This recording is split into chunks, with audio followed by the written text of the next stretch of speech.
welcome to On the House, the podcast where we talk about movies, TV shows, and video games because, hey, whatever we want to talk about's on the house. Joining me, as always, is Dave. Hello. And folks, I'm super excited for this episode. You probably guessed the name of the film that we're taking a look at just by the title, but we actually have a special guest for this one. He's the producer of In Search of Darkness, In Search of Darkness 2, which is going to be coming to the streaming service Shudder very soon. He's also working on In Search of Tomorrow and FPS, the first-person shooter documentary.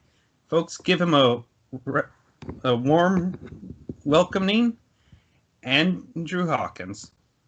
Hey guys, thank you so much for having me on. I appreciate this. Oh, happy to have you. Happy to be here. It's awesome to have you.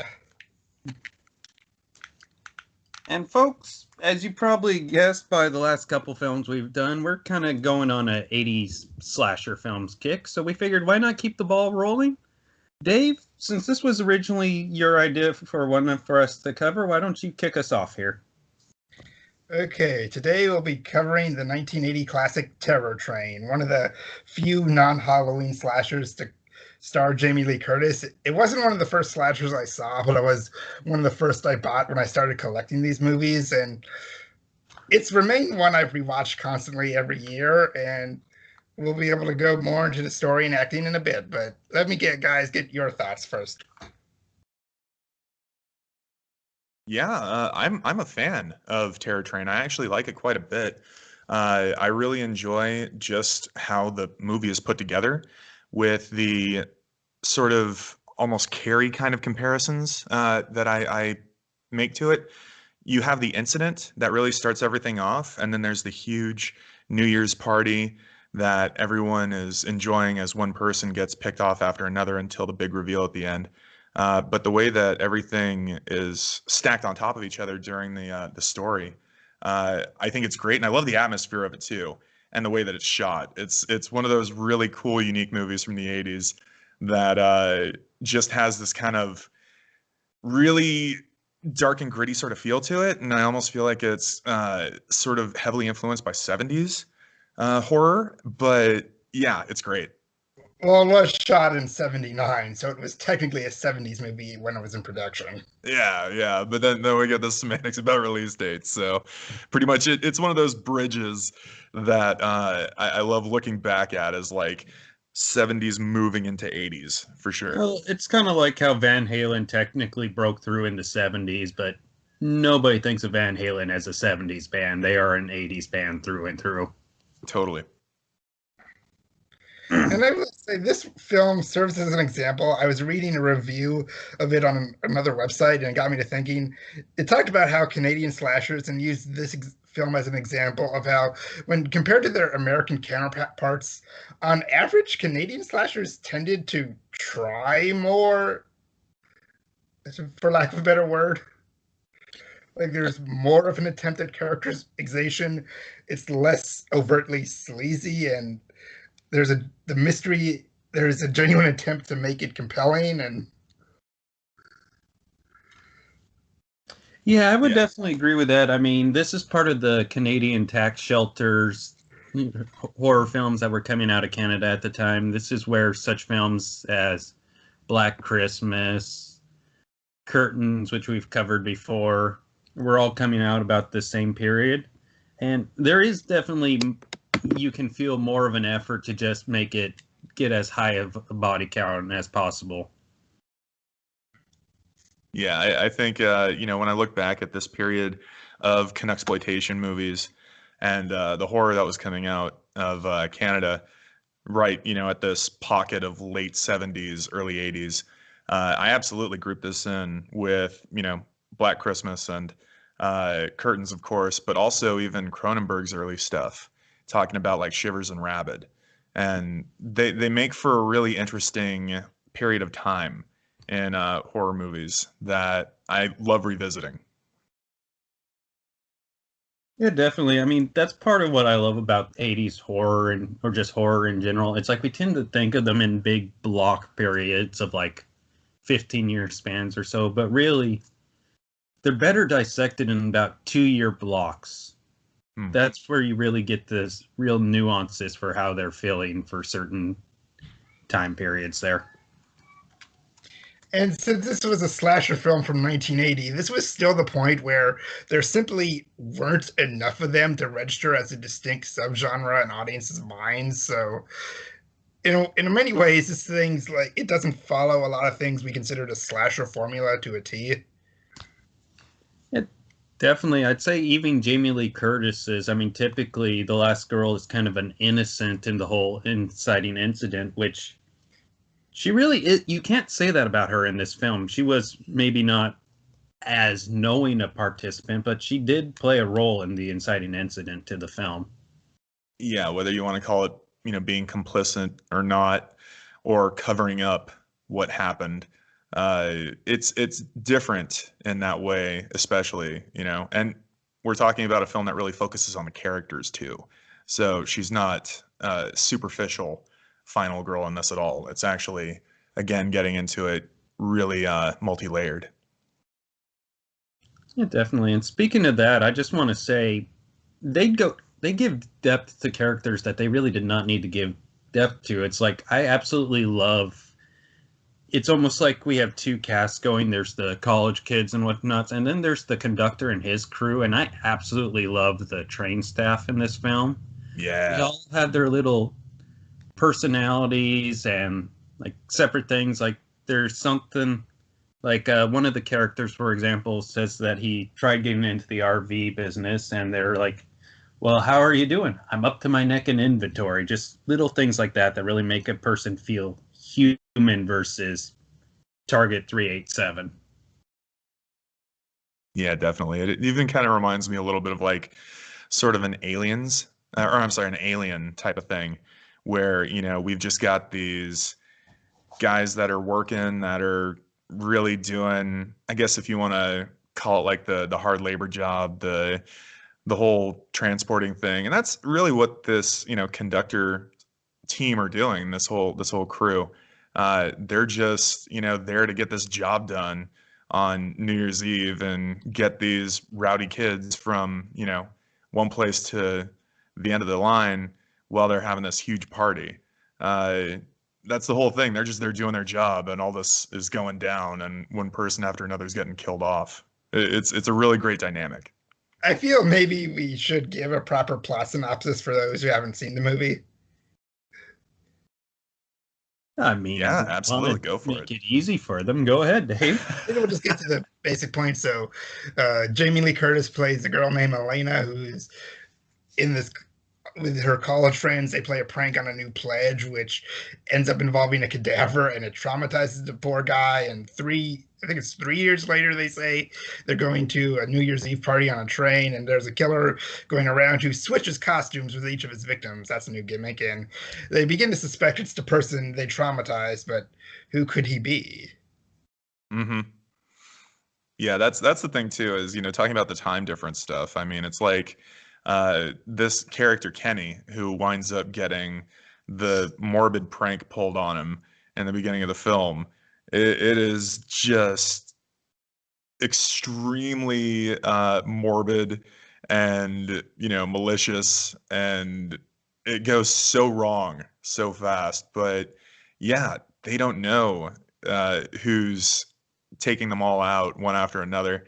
And there's the really, really clever trick of what winds up leading to the reveal at the end. So there's a great cleverness to this movie. And I think with the team of writers that put this together, they did something that not too many movies around this time were really able to pull off, and pull it off in this kind of way. Yeah, for sure. And speaking of the writers, Dave, I believe you were the one who told me kind of a funny anecdote about how this film got its name. So, okay, I have to look up the specific person, but it was like either the producer or one of the writers who woke up one night from a dream and asked his wife, like, "What do you think of putting Halloween on a train?" And she replied, "That's terrible." So he wrote down the phrase "terrible train," and then by the next day he wrote like a few pages as a pitch and changed the title to Terror Train, and then they had the movie. I love it. I've never heard that before, and that's the best. I mean, when inspiration strikes, it's great. Mm-hmm. And you mentioned aliens earlier, and yeah, I gotta agree with you 100% there. I mean, I didn't really think of the comparison until you did mention it, but it very much does have a claustrophobic, we can't just hop off this thing kind of vibe to it that with, say, your Friday the 13th or the typical Halloween films, yes, they're always being pursued by this unhuman entity. Let's be honest, even before Jason was a zombie, he was basically a superhuman. Oh yeah. But unstoppable. Yeah. But with this, it's a much more claustrophobic feeling to it, which, especially towards the end here, there's a couple scenes where it's like, I'm not going to spoil what happens, but a character thinks he's going to be safe by locking himself into an area.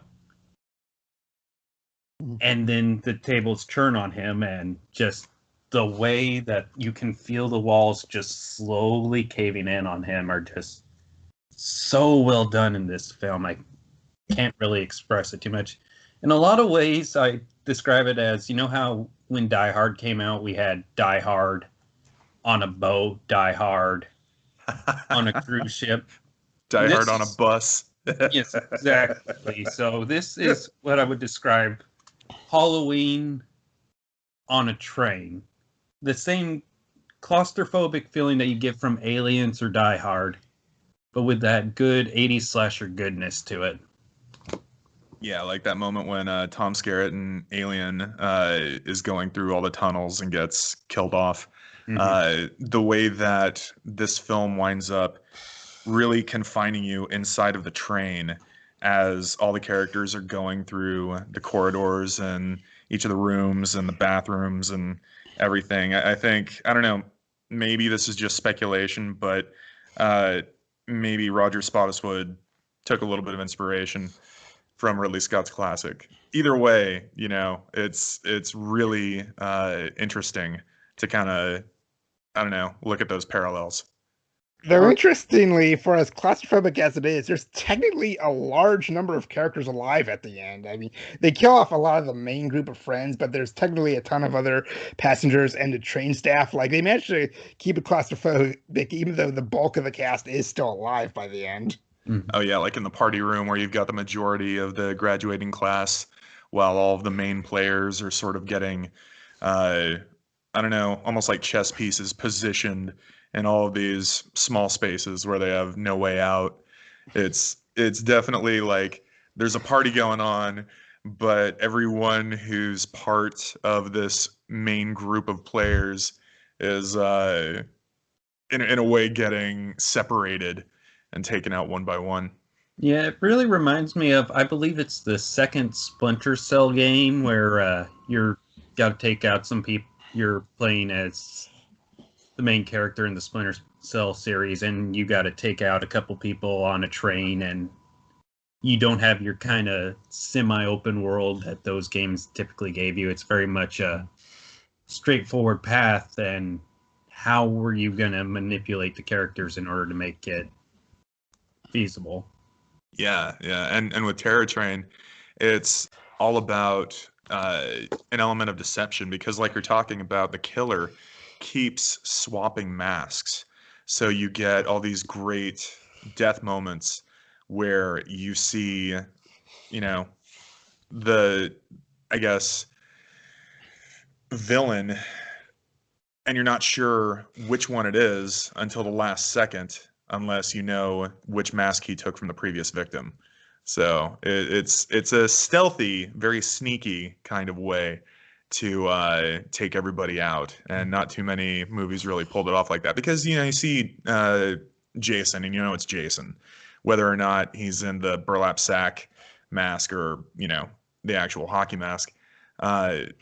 When you see Michael Myers, it's Michael Myers because of the Halloween mask. It's very clever here that the killer is constantly changing.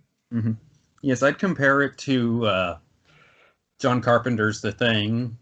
Well, because I'll use any attempt to bring up John Carpenter's The Thing humanly possible. That's my favorite horror movie.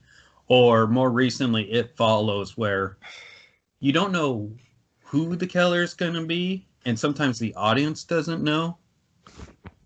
And that's just helps build the tension throughout the film. Yeah, that's a good point for sure.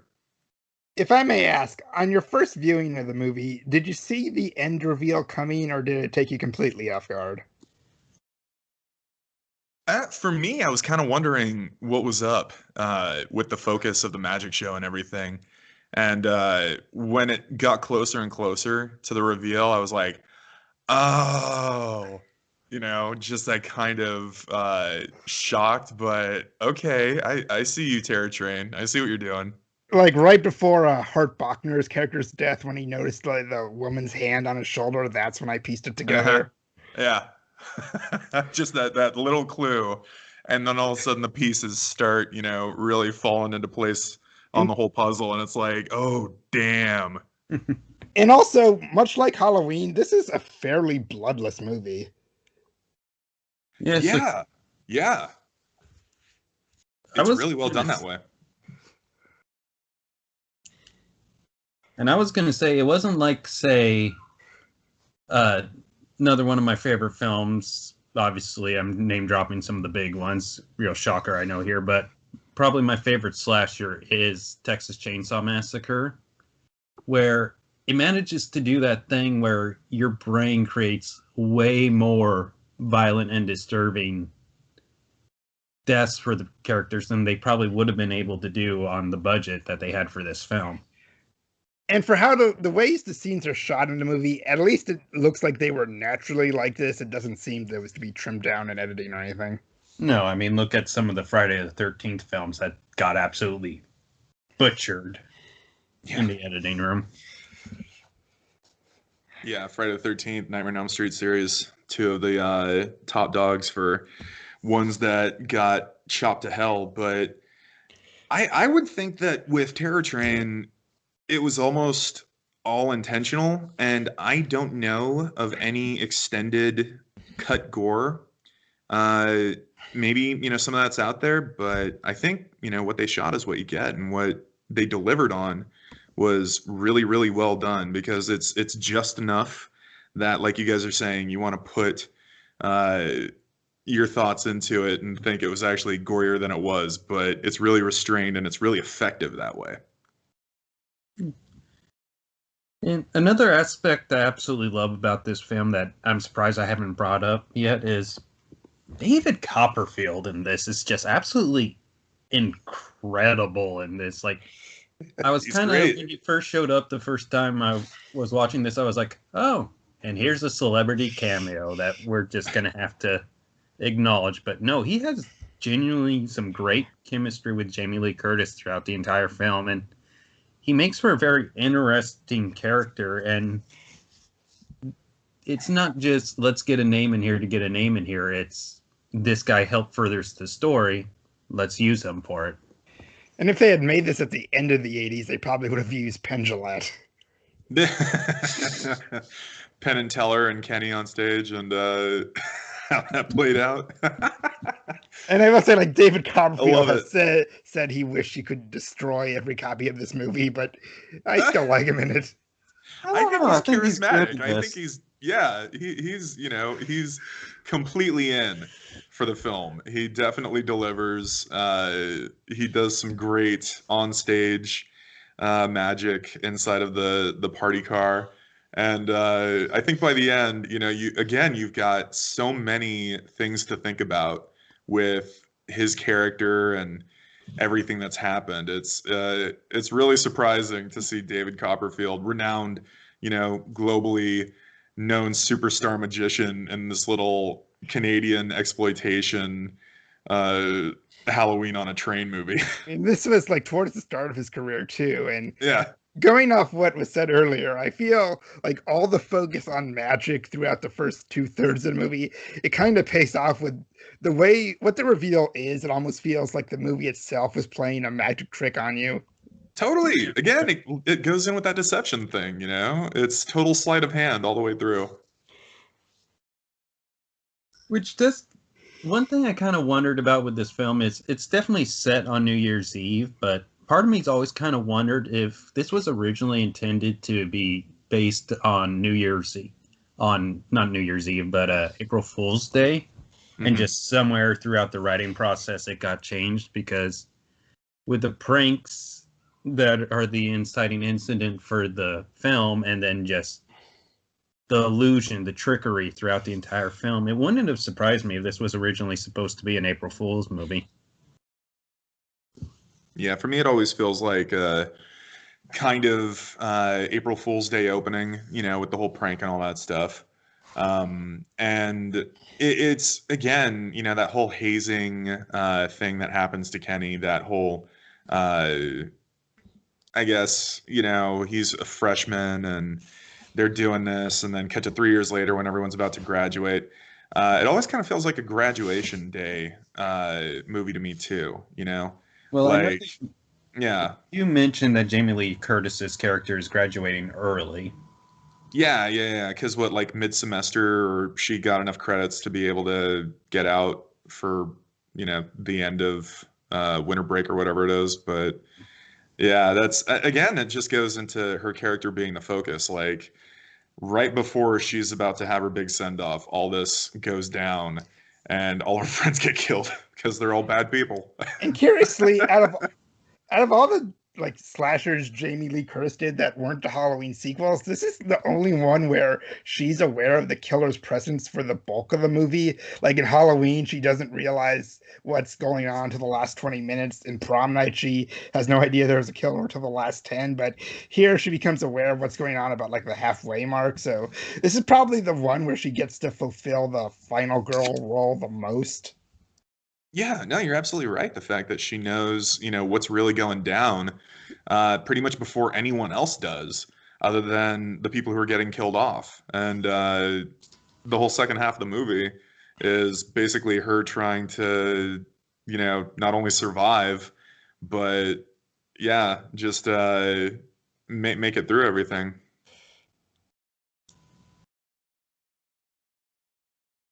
And then, of course, find out who's doing it.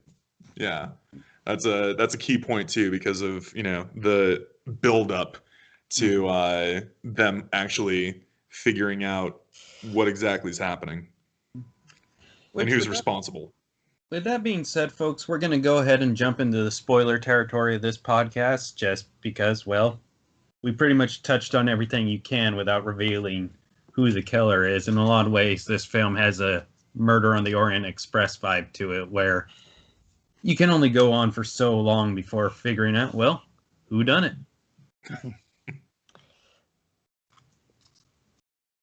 Yeah, and like we're talking about, I think the reveal is extremely clever, that it's wound up Kenny the entire time, and who he's been during this entire train ride, and how no one's recognized him because of what his role is. It's extremely surprising and actually pretty cool. Mm-hmm. And I'll say, when I was first watching this, part of me was like, okay, it can't be Kenny because it's got to be a red herring or something. It's got to be like his cousin or brother or someone out for revenge, But the way they managed to work him in, it's very well done. I almost wonder, like, did the actors know that the assistant was going to turn out to be Kenny when they were filming this, or like, I haven't got any information on that, but I wonder if they were kept in the dark too. I wonder, I mean, on a set, if they had kept it under wraps, and him being the assistant was something that no one really knew about. I'm sure, someone would have recognized him once they were finally shooting the scenes of the performances. And I don't know the continuity in which the scenes were shot, so I don't know if this was shot linear or how they pulled it off, but. Yeah, I'm sure, once everyone was in on it, they went full on with it, and it was just, great, making it a slasher unlike a lot of others. And even though, like we said, this one's fairly tame with the blood, what's your favorite of the death scenes? Ooh, that's a good question. I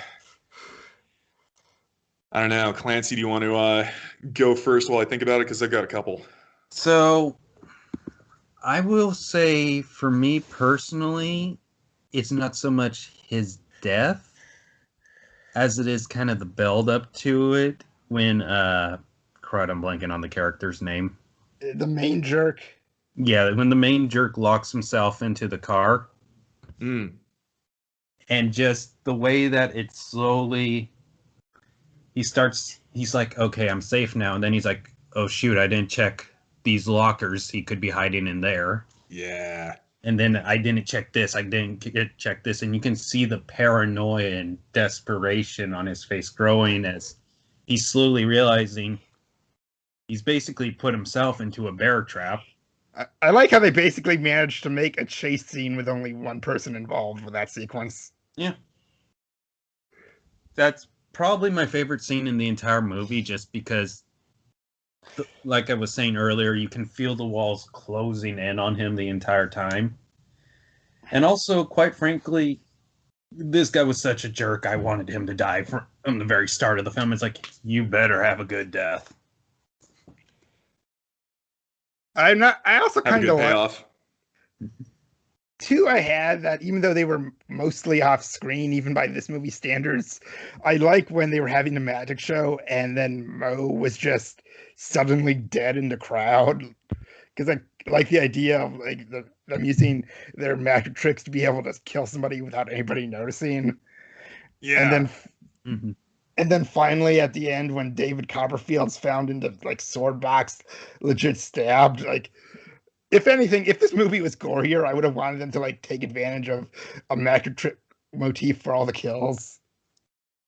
Oh man, like splitting David Copperfield in half and like the split box cut down the middle sort of thing, and then you have the guts falling out or something like that, or if it had been hardcore magic trick kills the entire time.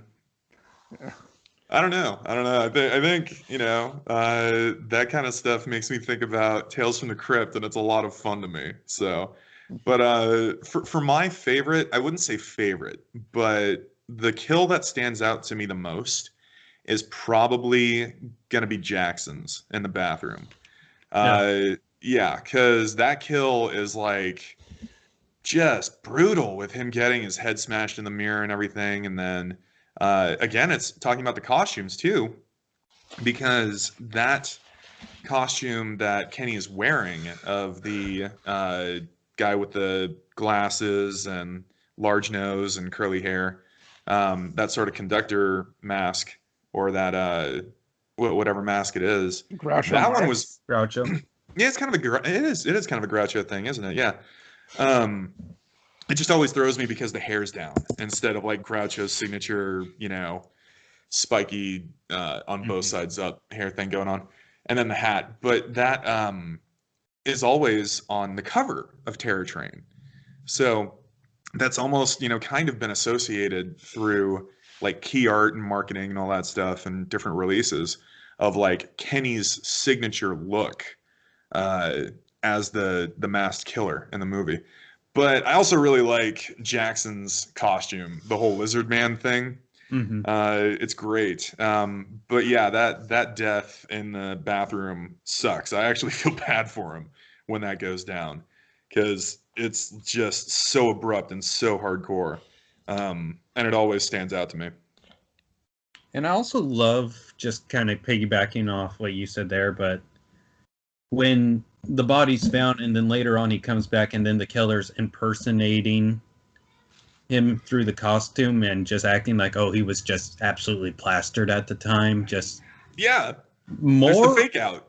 yeah, just I'm surprised more horror films didn't try to copy that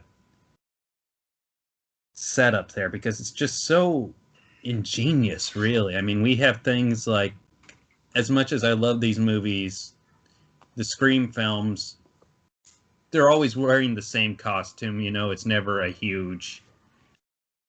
But wait, it was this guy, in this outfit instead. And it's just something different that we don't really see anymore. And that's probably why I love it so much. Like, one thing I feel like this movie didn't do that I wish it could have done is that there should have been a kill that happened that we didn't know about. So there would have been a costume switch we weren't aware of. So two characters would have eventually been alone, and then we would have found the body of the person he stole a costume from, and then like, oh fuck. Mm-hmm. Yeah, I really do love that setup with the whole, again, going back into how Kenny deceives everyone as he goes from one person to the next. Well, folks, with all that being said, I think we're going to move on to final thoughts. Dave, why don't you lead us off here? Well, this has always been one of my favorite Jamie Lee Curtis horror films. I think I might still prefer Prom Night, but going back to that idea of like the Canadian productions, I consider this one of the 6 essential Canada slashers. This group consists of Black Christmas, Prom Night, this, My Bloody Valentine, Happy Birthday to Me, and Curtains. It has a great atmosphere, enjoyable characters, even if some of them are assholes, some amazing chase scenes, and a distinct setting. I kind of miss slashers where the main gimmick was the setting. I consider this the definitive train-based horror movie, and it's definitely one you should watch if you're a fan of 80s horror. Yeah, I'm going to echo that completely. I think this is a fantastic, again, talking about that sort of bridging late 70s to early 80s horror movie. The fact that it's set in the confined space of a train through the majority of the film with a great opening scene that is one of the most morbid and disturbing pranks I've ever seen on a film. It's so dark with the body and, them doing what they did to Kenny. It's almost like, you feel bad for him all the way until the end. Before he winds up, pitching off of the train. And it's just really, really great in that way.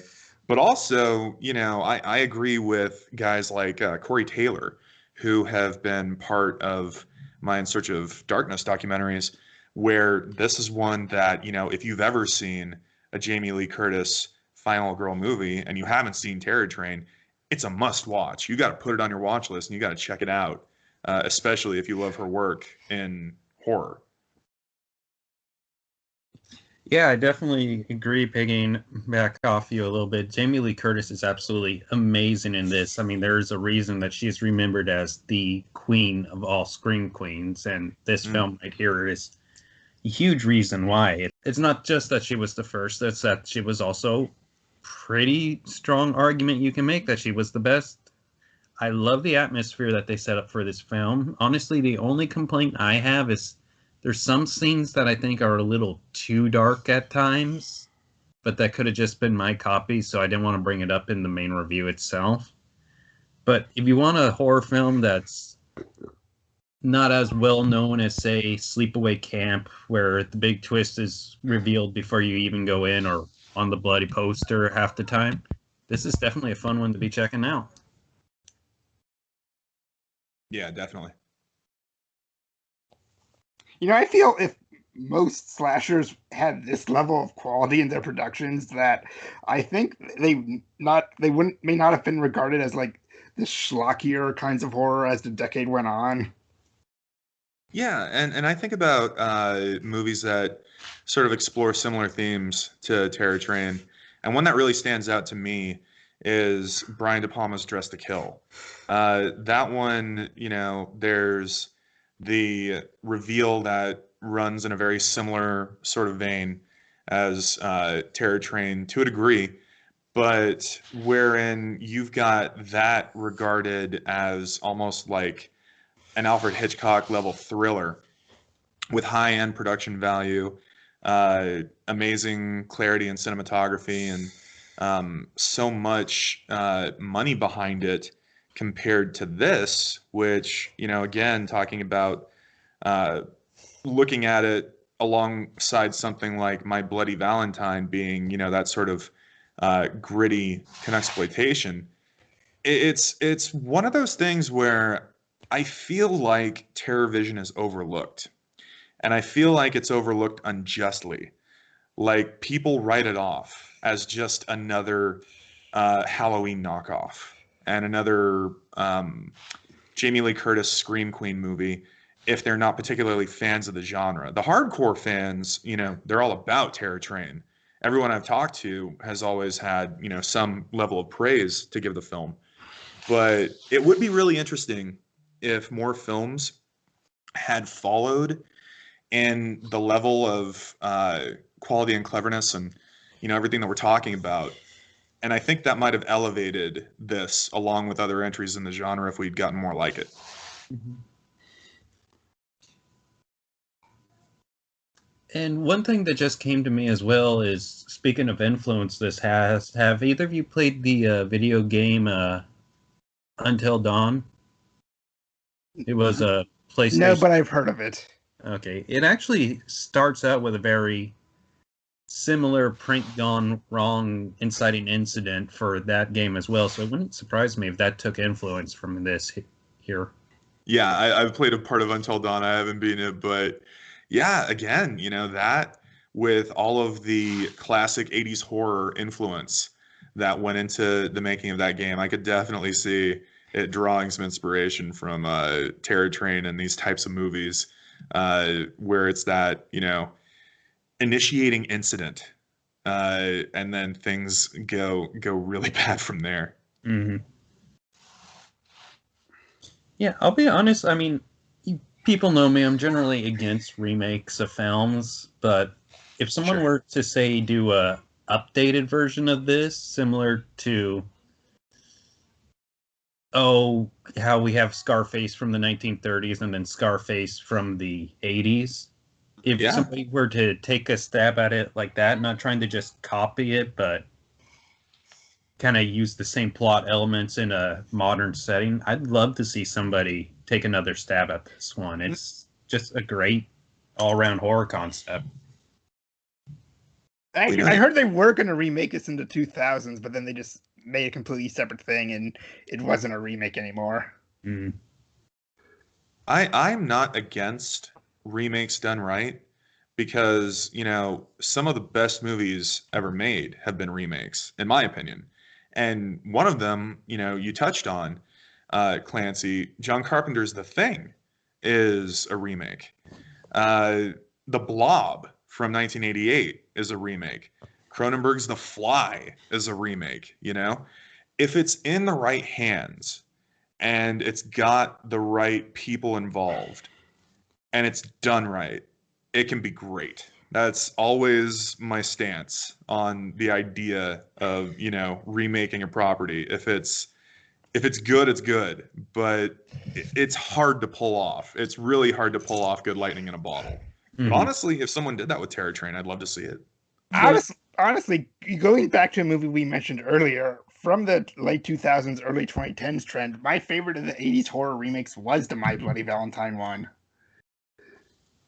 Yeah, that was. I haven't seen that in years. Yeah, I'll say that was up there for me as well, because that film knew exactly what it wanted to be. Mm. It wasn't trying to be anything else except for balls to the wall. You're gonna enjoy this as much as we are making it kind of horror right there. So, and I love the fact that Tom Atkins was involved. Anything that guy winds up in, I will watch all day.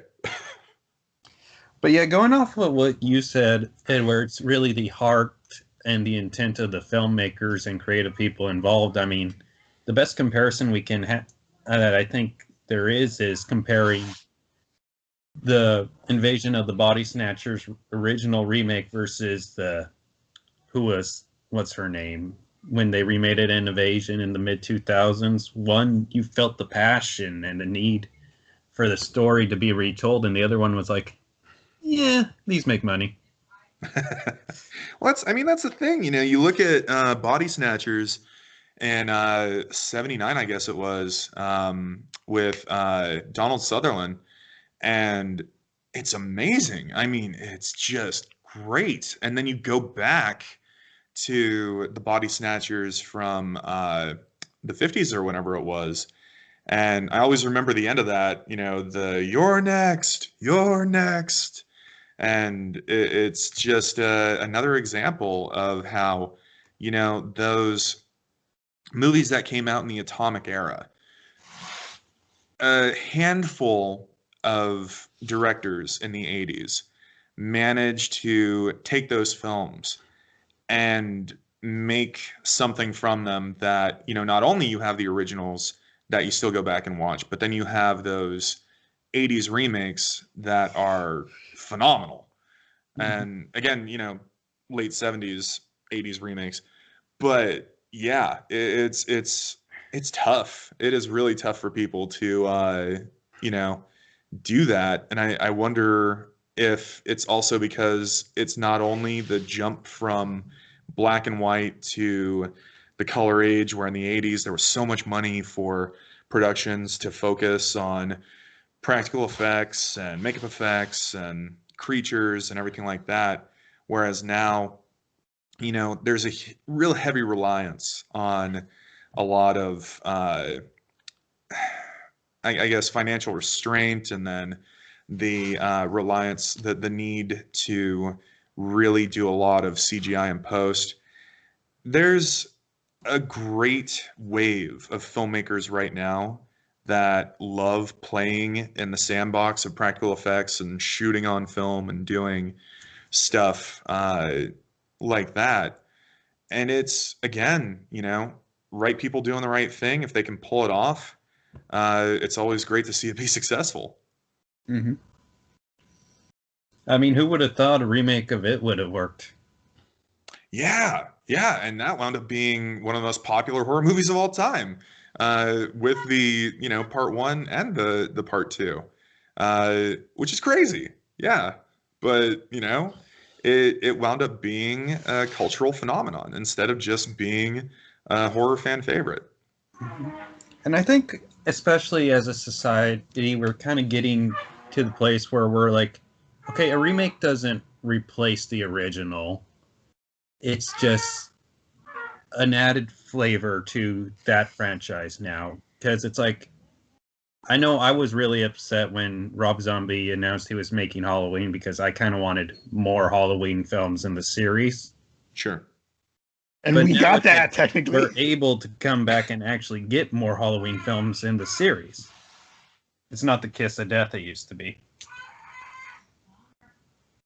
Yeah, I'm just hoping for that Halloween 3 Part 2 that we've all been waiting for. See Tom Atkins come back as Dr. Chalice and find out what the aftermath of all those kids wearing masks and then turning into bugs on Halloween night wound up being. This is just a rumor I heard, but I recall reading somewhere, like, if the whole anthology idea had been successful, then the fourth Halloween would have been the film that eventually became Prince of Darkness. That's just a rumor. Yeah, I'm trying to remember. There's been so much discussion about what John Carpenter was going to do with the anthology films. But I do love Prince of Darkness for what it is. In fact, it's one of my favorite John Carpenter movies in his whole career, and also his Apocalypse trilogy, including The Thing and The Mouth of Madness, are ones I'll put on anytime. Anytime any one of those three are on, I'll just lock in and have a great rewatch. Hey, you're speaking my language, man. John Carpenter's my favorite horror director, so. Hell yeah. Yeah, one of the best. Horror master, as they say.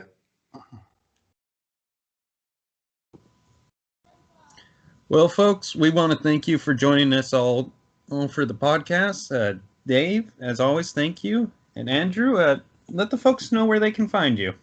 Yeah. Well, first I want to say, David Clancy, thank you so much for having me on. This has been a great time talking Terror Train and talking horror and just chatting with you both. Everyone listening in, you can find me and you can find the In Search of Darkness films and social media. The handle is at 80s Horror Doc, and that's across Facebook, Twitter, and Instagram. And we are currently working on In Search of Darkness Part 3. In Search of Darkness 1 is out.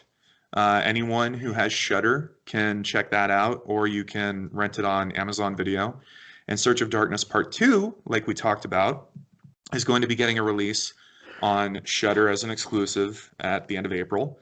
So everyone who wants to see that, if you weren't able to get a physical copy when we had our sales of the film, we're now making that available for streaming by demand, since we got so much feedback and comments that we needed to put it out there. But In Search of Darkness 3 is in production right now, and we're wanting people to tell us what they want to see that they didn't see in Part 1 and Part 2.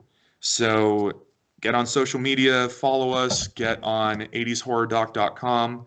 Let us know what movies you'd like to see included as segments in Search of Darkness Part 3, or what subjects you'd like us to feature and highlight, or what stars you'd like us to give segments to, because we've had some amazing responses to, and In Search of Darkness Part 2, we had featured segments on some of our favorite people like Linnea Quigley, like Robert Englund, like Nancy Allen, and that got a huge positive discussion around that. So look out for In Search of Darkness 3 coming soon. Follow us again at 80s Horror Doc.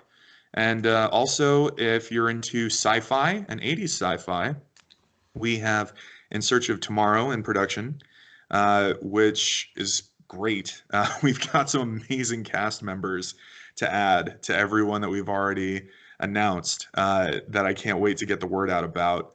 But we've already talked about, some incredible interviews for that, ranging from, some of the classic 80s sci-fi series and films. In fact, recently, one of our biggest announcements was we had gotten Peter Weller for an interview. Yeah, so we sat down with them. We had a great talk about RoboCop. We talked about Leviathan. We got discussion in about Buckaroo Banzai and what his thoughts are on science fiction and especially 80s sci-fi. So we've got a great film that we can't wait to release to everyone.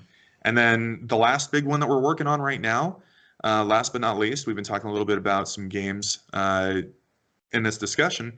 We have, like you mentioned at the start of the show, first-person shooter. The documentary is called FPS, First Person Shooter, and you can find us again out there on social media, and we are covering the genre of FPS games, starting with the genesis of that, and then some of the biggest titles that were ever released, including interviews and conversations with developers and people involved in the video game world who are fans just like we are of these games. So some exciting stuff coming from our company, Creator VC. And folks, just once again, we want to thank Andrew for taking the time to come join us for this podcast. Be sure to go back his projects. Like I've said, I've already backed In Search of Tomorrow, and as soon as it becomes available, I'm going to be back in Search of Darkness Part 3 and First Person Shooter. And folks, just thank you for taking the time to listen to this podcast. Be sure to like, subscribe, comment, whatever it is on the platform you're listening on to that you want to do. And also keep an eye out for our sister podcasts, They're Calling Again, where me and my friend Allison take an episode-by-episode look at the classic sitcom Frasier. All right, folks, we'll see you next time. Bye.